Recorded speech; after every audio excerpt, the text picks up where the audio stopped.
We hear a lot about debt, but we hear almost nothing about how energy could be a main cause and maybe even a solution to the current global crisis. Here today to tell us more is Bob Ayres, INSEAD Professor Emeritus of Economics, Political Science, and Technology Management. Bob, welcome to INSEAD Knowledge. Thank you. In your new book, The Bubble Economy, Is Sustainable Growth Possible? How are your views different from the way other people are approaching the possible causes and aftermath to the financial collapse in 2008? If you have been reading the financial pages, you'll see very few, if any, mentions of energy in those pages, except when there's an energy crisis of some sort. But although probably most of the folks who read those pages would sort of buy the idea that money makes the world go round, it is really energy that makes the world go round. Why do you think energy has been overlooked, even though it's probably one of the main causes behind the current sluggish global economy? Economic growth for the past two plus centuries has been driven by cheap and available energy, so much so that nobody notices. And the other point is, which is related to the first, is that in theoretical economics, in the economics of economic growth, in the theory of economic growth, energy is omitted.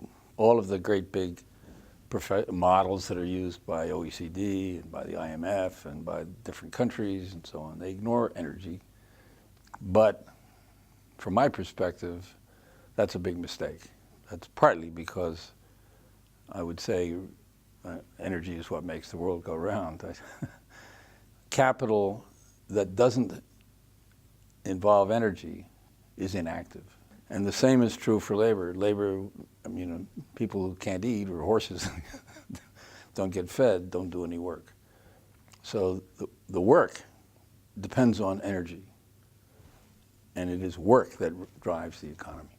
Conventional wisdom in economics, I call it the paradigm, is that economic growth is driven by demand. It's a demand-driven growth paradigm. The models all basically ignore energy. The real problem is that it isn't demand that's driving growth anymore. It's much more, this is not a black and white situation. There's many shades of gray. But somewhere in those shades of gray, we're finding that energy supply is a constraint in a number of areas. And it's because of that constraint that the growth isn't just driven by low interest rates. And it isn't just getting people to go to the supermarket and fill up a big cart and that'll solve the economic problem. It just doesn't work that way. Why are the current policies to drive economic recovery not working? Well, they're all based on this paradigm of demand-driven growth. In the past 200 years, energy has been very available. And yet, now, that tradition, that history of surplus, of having lots of energy is becoming, we can see the end. Partly we see it as peak oil, referring, of course, to petroleum. But petroleum is the fuel that drives all of the internal combustion engines, which basically drives every mobile application, from transportation to farm machines to construction. But I think the price of oil is going to be rising in the coming years. But at the same time, the price of alternatives, the price of renewables, and also efficiency solutions of various kinds is going down. And the reason is that, first of all, they all benefit from economies of scale. And there are improvements all the time, and so that is driving costs down as well. So when oil prices are going up and alternatives are coming down, what do you see? I say you see a scissors, kind of a scissors phenomenon. Right now, we're somewhere near the place where the two jaws come together. So there's a long-term opportunity when the existing technology or product is rising in price and the alternative is declining. What does that tell you? I see this as a big opportunity. I think this is the good news. The bad news, you might say, is all of these headwinds that we can see right now. We see much too high unemployment, especially in Europe. We see a slower economic recovery, too slow, slower than it should be, according to most authorities.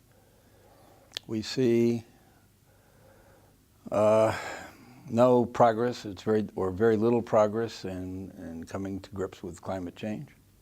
And on top of all that, we have another problem that it gets very little attention except in certain restricted circles, and that is that the pension industry, the pension funds, which are responsible for managing $80 trillion of assets, and those funds are supposed to be paying their clients,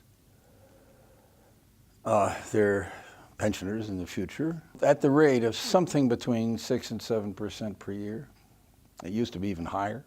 So there's a future crisis, and it's maybe not too far into the future, when those pension funds, which, by the way, were the big clients for the mortgage-based bonds a few years ago.